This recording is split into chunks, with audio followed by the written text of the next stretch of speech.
दोस्तों, रक्षाबंधन का त्योहार हर साल सावन माह की पूर्णिमा तिथि को मनाया जाता है।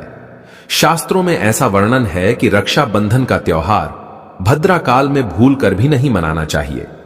भद्रा काल में रक्षा सूत्र यानी कि राखी बांधना बेहद ही अशुभ माना जाता है। शास्त्रों में कहा गया है कि भद्रा का त्याग करके ही रक्षाबंधन का पर्व मनाना चाहिए। इसके साथ ही रक्षाबंधन का त्योहार किस दिन मनाया जाए, इस पर बहुत ज्यादा ही उलझन की स्थिति है। दोस्तों, इस बार कई लोगों का मानना है कि रक्षाबंधन 20 अगस्त को मनाना चाहिए और वहीं कुछ लोगों का मानना है कि 19 अगस्त को रक्षाबंधन का त्योहार मनाना शुभ रहेगा। तो ऐसे में आज हम आपको इस वीडियो में बताएंगे कि रक्षाबंधन का त्योहार किस दिन मनाया जाएगा और इसकी सही तारीख क्या है, 19 अगस्त या फिर 20 अगस्त। साथ ही आज हम आपको भद्रा काल का भी समय बताएंगे, क्योंकि इस बार रक्षाबंधन पर भद्रा काल का साया रहेगा। इसलिए राखी बांधने का शुभ मुहूर्त आपके लिए जानना अति आवश्यक है। दोस्तों, वीडियो को अंत तक जरूर देखें और आगे बढ़ने से पहले हमारे चैनल प्राचीन जानकारी को सब्सक्राइब करके बेल आइकॉन जरूर दबाएं। तो आइए शुरू करते हैं। दोस्तों, रक्षाबंधन का त्योहार भाई बहन के अटूट प्यार का प्रतीक है। इस दिन बहन अपने भाई की कलाई में रक्षा सूत्र यानी कि राखी बांधती है और उसकी लंबी उम्र और अच्छे स्वास्थ्य की कामना करती है, और भाई भी सदा अपनी बहन की रक्षा करने का वचन देते हैं। दोस्तों, आपको बता दें कि शास्त्रों में भद्रा काल में राखी का त्योहार मनाना अशुभ बताया गया है। इसीलिए भूल कर भी भद्रा काल में आप अपने भाई को राखी कभी ना बांधे। इसके पीछे एक पौराणिक कथा भी है। ऐसा कहा जाता है कि लंकापति रावण ने अपनी बहन से भद्रा काल में ही राखी बंधवाई थी और 1 वर्ष के अंदर ही उनका विनाश हो गया था। इसके अलावा भद्रा, जो कि शनिदेव की बहन है, और उन्हें ब्रह्मा जी ने श्राप दिया है कि जो भी भद्रा के समय शुभ या फिर मांगलिक कार्य करेगा उसका परिणाम हमेशा ही अशुभ होगा। इसीलिए आप गलती से भी भद्रा के समय रक्षाबंधन का त्योहार ना मनाएं।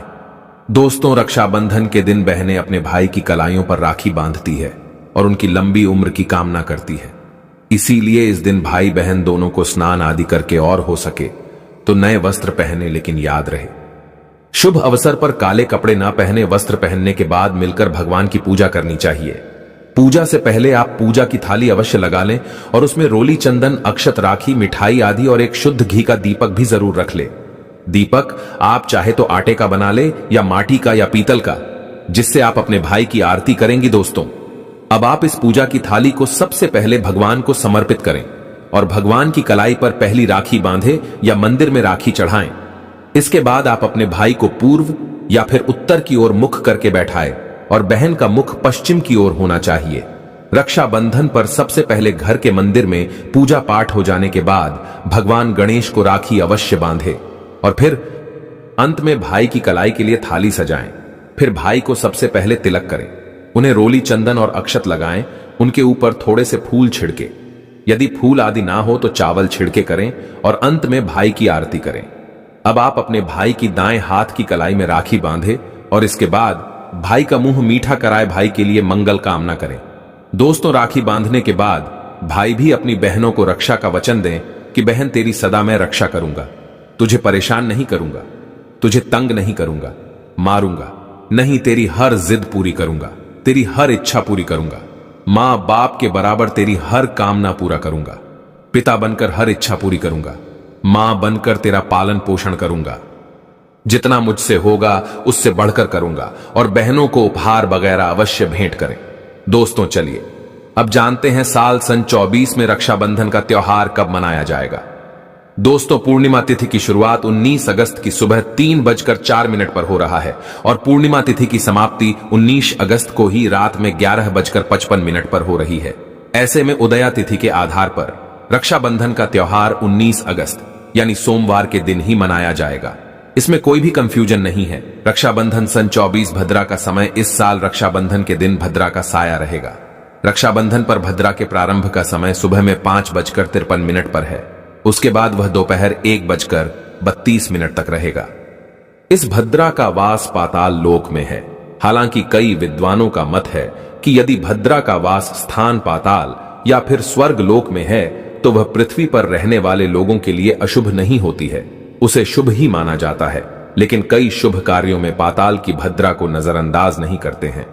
आखिर हम हिंदू हैं तो हर शुभ कार्य का या अशुभ कार्य का पालन तो भैया करना ही पड़ता है।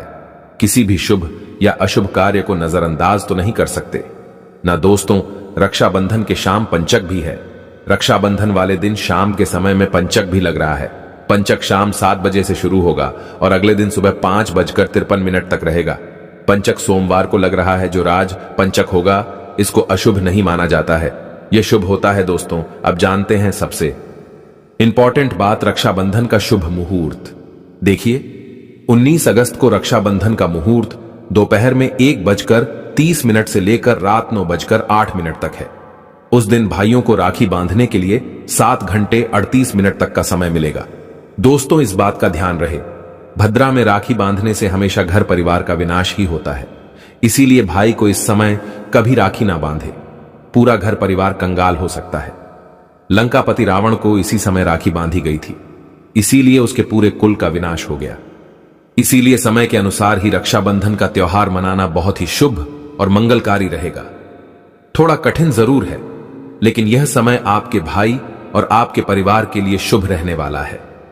दोस्तों, कई लोगों के यहां यह परंपरा होती है कि वे लोग सूर्यास्त होने के बाद रक्षाबंधन का त्योहार आदि नहीं मनाते, लेकिन रक्षाबंधन यानी राखी बांधने का मुहूर्त 19 अगस्त को रात 9:08 तक का है।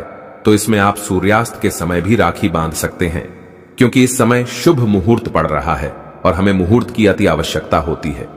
फिर मुहूर्त रात में पढ़े या दिन में, मुहूर्त तो आखिर मुहूर्त है। दोस्तों, मुहूर्त पर राखी बांधने से भाई को कई लाख गुना शुभ फलों की प्राप्ति होती है, उसका कभी अमंगल नहीं होता। ऐसी बहन का भाई जहां भी जाएगा दिन दुगनी रात चौगुनी तरक्की ही पाएगा। ऐसा भाई लाखों करोड़ों में खेलेगा, रुतबा पैसा धन दौलत सब कुछ कमाएगा। राहु दोष, पितृदोष, नजर दोष, मंगल दोष सब कुछ दूर रहेंगे। दोस्तों, और रक्षाबंधन पर भाई को काली राखी नहीं बांधना चाहिए, शुभ नहीं माना जाता। भाई की कलाई पर हमेशा लाल रंग की राखी बांधना बहुत ही शुभ और मंगलकारी माना जाता है। दोस्तों, और रक्षाबंधन के पावन अवसर पर उपहार में बहन को चाकू छुरी आदि कभी नहीं देना चाहिए, इससे जीवन पर नकारात्मकता का गहरा असर पड़ता है। ऐसे में बहन को सफेद कपड़ा भी उपहार में नहीं देना चाहिए, कोई चप्पल आदि भी नहीं देना चाहिए। उपहार में दक्षिणा, सुंदर भेंट अवश्य देना चाहिए। एक प्यारी बहन ने अपने भाई को भाई बनाया, भाई का दर्जा दिया, तो भाई अपनी बहन के लिए इतना तो कर ही सकता है। बड़ा सुकून और सुख मिलता है। दोस्तों, धर्मशास्त्रों के अनुसार माना जाता है कि बहन को राखी बांधने के लिए भाई के घर खुद बहन को जाना चाहिए। शास्त्रों के अनुसार, वेद पुराण के अनुसार ऐसा माना जाता है कि जो बहन रक्षाबंधन पर खुद नहीं जाती और भाई आता है बहन के घर, तो उस बहन को दोष लग जाता है। इसीलिए ऐसी प्रथा है कि खासकर रक्षाबंधन पर बहन को भाई के घर जाना चाहिए। फिर भाई चाहे कहीं भी हो, बहन को जाना चाहिए। यदि भाई आपके पास नहीं है, विदेश में रहता है, किसी कारणवश आप भाई के पास नहीं जा सकते, तो आप भाई के नाम की रक्षाबंधन की थाली, एक राखी, मिठाई, अक्षत, रोली, चंदन का तिलक भगवान गणेश को अपना भाई समझकर उनकी कलाई पर बांधे। वह राखी स्वयं आपके भाई की कलाई तक पहुंच जाएगी। फिर चाहे आप श्री कृष्ण को बांधे, नारायण को बांधे, आप जिसके भी भक्त हैं उनकी कलाई पर बांधे, वह स्वयं राखी चलकर आपके भाई की कलाई तक पहुंचेगी। और ऐसी राखी, मन में बांधी गई राखी सच्ची श्रद्धा से बांधी गई राखी स्वयं ईश्वर तुल्य हो जाती है। रक्षाबंधन पर खाने में क्या क्या बनाना चाहिए, आइए जानते हैं। देखिए, रक्षाबंधन के समय बिना लहसुन प्याज का खाना बनाना चाहिए, क्योंकि इस समय देव शक्तियां, ईश्वर स्वयं धरती पर चलकर आते हैं। वह भी अपने भक्तों से राखी बंधवाने के लिए धरती पर स्वयं पधारते हैं और उन्हें भोग लगाते हैं। ऐसे में जो भाई होते हैं उनके अंदर साक्षात ईश्वर का उस दिन वास हो जाता है। भगवान भाई के अंदर बसते हैं। इसीलिए लहसुन प्याज, मांस, मदिरा, बीड़ी, सिगरेट, गुटखा आदि इस दिन कभी नहीं खाना चाहिए, कभी नहीं बनाना चाहिए, नहीं तो रक्षाबंधन खंडित हो जाएगा, बहन का व्रत टूट जाएगा। खाने में आप खीर, पूरी खीर में आप कलर भी डाल सकते हैं। मीठा हलवा, मीठी सेवियां जरूर बनाएं। कुछ ना कुछ मीठा घर में अवश्य होना चाहिए, क्योंकि साक्षात भाई में भगवान इस दिन बसते हैं और बहन को ढेर सारा आशीर्वाद मिलता है। तो मीठा तो जरूर बनाना चाहिए, कुछ बनाएं या ना बनाएं, पर मीठी सेवियां जरूर बनाना चाहिए। और भगवान को भोग लगाना चाहिए। उसके बाद ही रक्षाबंधन का पर्व मनाना चाहिए। बड़ा ही शुभ और अत्यंत दुर्लभ मंगलकारी माना जाता है रसीले आलू की सब्जी, गोभी की सब्जी, केले की सब्जी, छटपटे गोभी आलू मटर पुलाव, पनीर पुलाव और खीरे का रायता आप बना सकते हैं। घर में इस दिन पक्का खाना अवश्य बनाना चाहिए। इस दिन घर में तबाह नहीं चढ़ाना चाहिए, अशुभ माना जाता है। कढ़ाई चढ़ाकर पक्का खाना ही बनाएं। इसे शास्त्रों के अनुसार पक्का खाना माना जाता है, जो कि त्योहारों के शुभ समय बनाया जाता है। इसे साक्षात ईश्वर ग्रहण करते हैं। भगवान को भोग और राखी बांधने के बाद फिर उसके बाद मुहूर्त के समय भाई की कलाई पर राखी बांधने के बाद ही बहन अपना व्रत तोड़ती है और बहन को एक निवाला भाई को अवश्य खिलाना चाहिए और भाई को भी बहन का व्रत संपूर्ण करना चाहिए। बहन को एक निवाला अवश्य खिलाएं। इससे प्यार बढ़ता है और ईश्वर ढेर सारा आशीर्वाद देकर वापस अपने स्वर्ग लोक को चले जाते हैं। कहते हैं जो बहन इस दिन भाई के लिए व्रत नहीं रखती, रक्षाबंधन पर ऐसे ही राखी बांधती है, तो भाई की उम्र कम हो जाती है। ईश्वर। दोस्तों, 19 अगस्त सावन का आखिरी सोमवार के दिन एक चीज जरूर खा लेना, पूरे साल जमकर पैसा आएगा।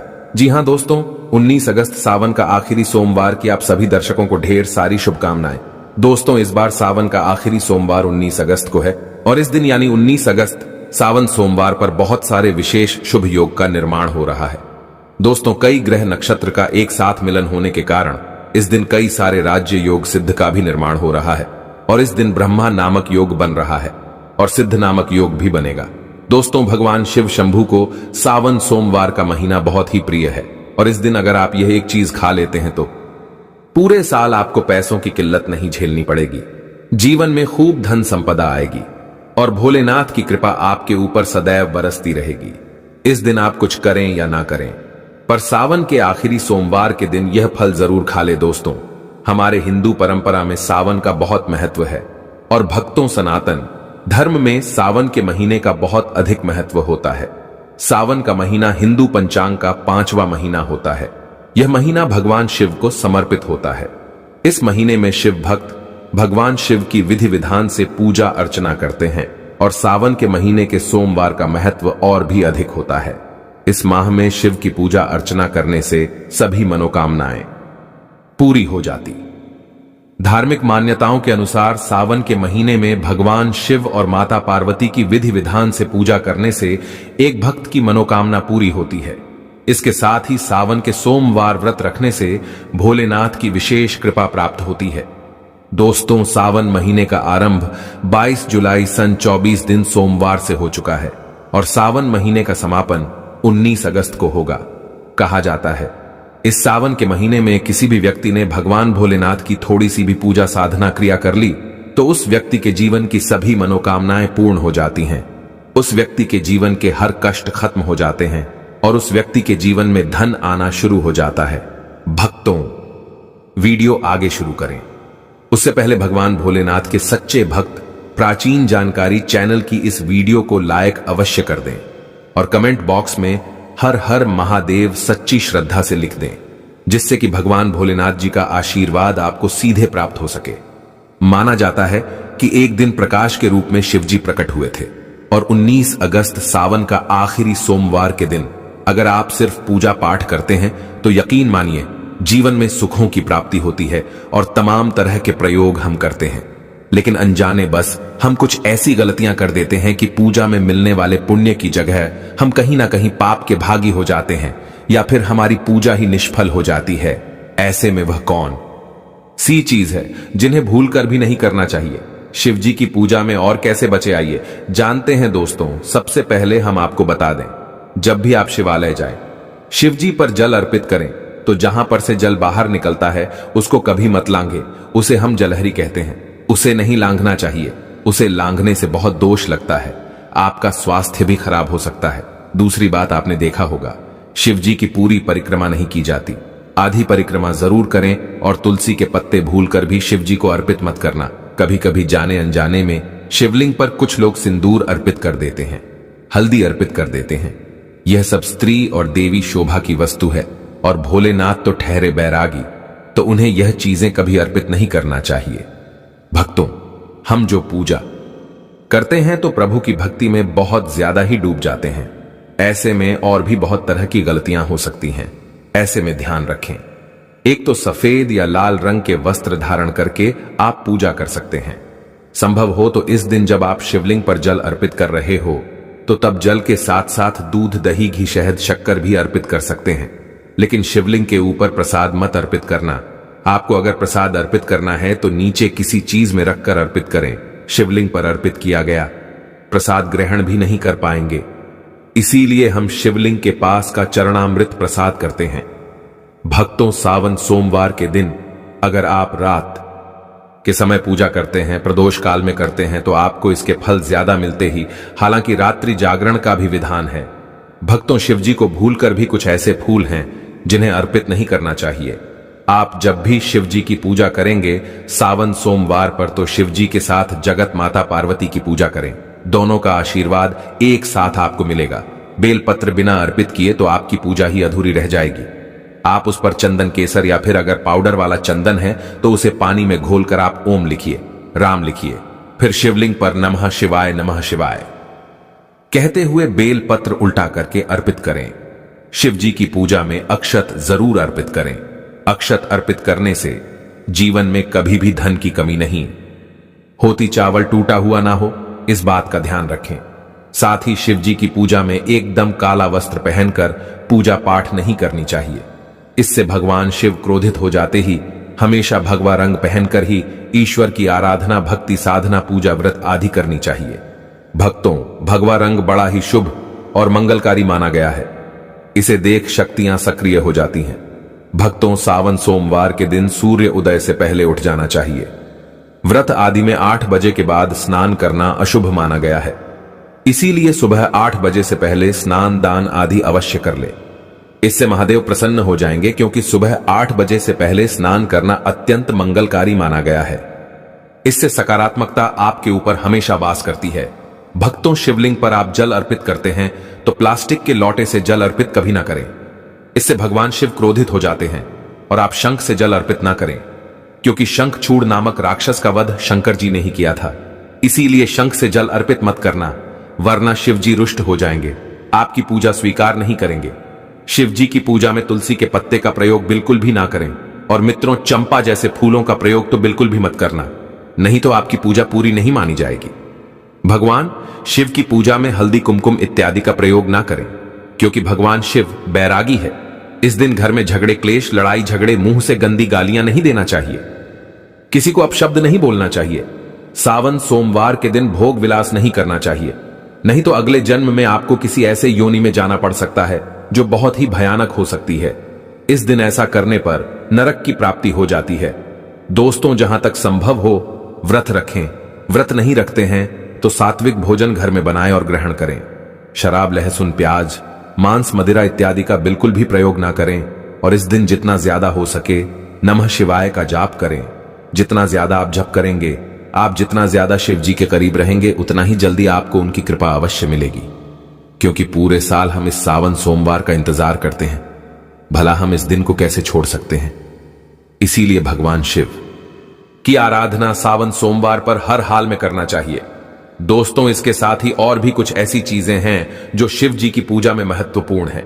जैसे कि शिव जी की पूजा में अबीर जरूर अर्पित करें और पूजा खत्म होने पर, समाप्त होने पर दक्षिणा जरूर दें। दक्षिणा में देने के लिए पान का पत्ता से डंठल हटाकर उसके ऊपर सुपारी, जनेऊ और थोड़ी मीठी चीजें, लौंग, इलायची और थोड़ा सा कलाभ लेकर दक्षिणा जरूर अर्पित करें। ऐसा करने से शिव जी आपकी पूजा स्वीकार करते हैं। दोस्तों, नारियल का पानी भी शिवलिंग पर अर्पित नहीं करना चाहिए। इस बात का विशेष ध्यान रखें। नारियल अगर आप चढ़ाना चाहते हैं तो शिवलिंग के पास उसका जल हटाकर नारियल अर्पित कर सकते हैं, लेकिन शिवलिंग पर नारियल जल मत चढ़ाना। कमल का फूल अर्पित कर सकते हैं, पर कुछ चीजों का ध्यान जरूर रखिएगा। दोस्तों, अब जानते हैं सावन सोमवार के पावन अवसर पर वह कौन सी 5 चीजें हैं जिन्हें घर में लाने से भोलेनाथ की कृपा सदैव बनी रहती है। भगवान शिव इन चीजों के साथ आपके घर पर चले आते हैं, तो आइए जान लेते हैं। भक्तों, भगवान शिव के डमरू सावन सोमवार के दिन डमरू घर में अवश्य लाना चाहिए और इस दिन भगवान शिव की पूजा में डमरू जरूर बजाना चाहिए। इससे भगवान शिव प्रसन्न होते हैं। हमेशा भगवान शिव के पास डमरू जरूर रखना चाहिए।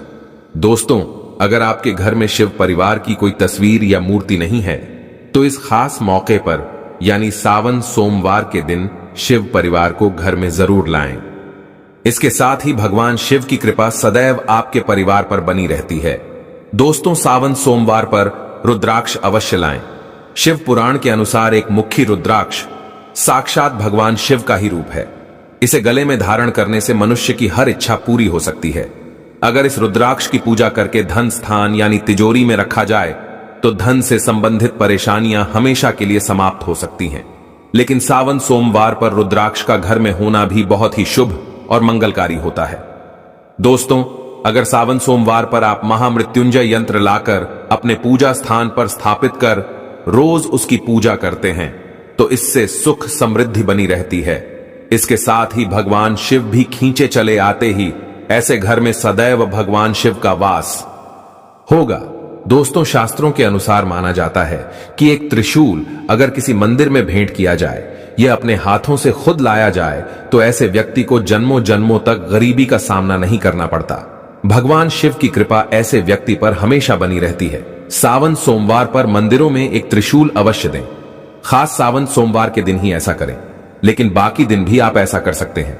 दोस्तों, सावन सोमवार पर मोरपंख अवश्य घर में लाना चाहिए। किसी खास मौके पर ही मोरपंख घर में लाना चाहिए। बहुत ही शुभ और मंगलकारी माना जाता है। मोरपंख कई शक्तियों से भरा पड़ा है। जहां होता है मोरपंख, उस घर में गरीबी कभी नहीं आती। ऐसे घर पर सदैव भगवान कृष्ण की कृपा हमेशा बनी रहती है। दोस्तों, शिव पुराण के अनुसार माना जाता है कि सावन सोमवार पर व्रतधारी को व्रत के दौरान शाम के समय व्रती फलाहार कर सकते हैं। इस दौरान मौसमी फलों का सेवन बेहतर माना गया है। इस दौरान केले और सेब का सेवन कर सकते हैं। मौसमी फल पोषक तत्वों से भरपूर होते हैं। ऐसे में व्रत के दौरान भूखे रहने पर भी आपको कमजोरी महसूस नहीं होती और स्वास्थ्य से जुड़ी समस्याएं दूर रहती है। व्रत के दौरान आप दूध, दही, छाछ और लस्सी का भी सेवन कर सकते हैं।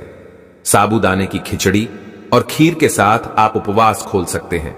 व्रती का ध्यान रखना चाहिए कि फलाहार में सादे अथवा काला नमक का उपयोग बिल्कुल भी नहीं करना चाहिए। व्रत के लिहाज से सेंधा नमक सही माना गया है। इस बात का ध्यान रखें कि व्रत के खाने में सेंधा नमक का ही इस्तेमाल करना चाहिए। इसके अलावा आप उबले हुए आलू की टिक्की या हलवा बनाकर भी सेवन किया जाता है।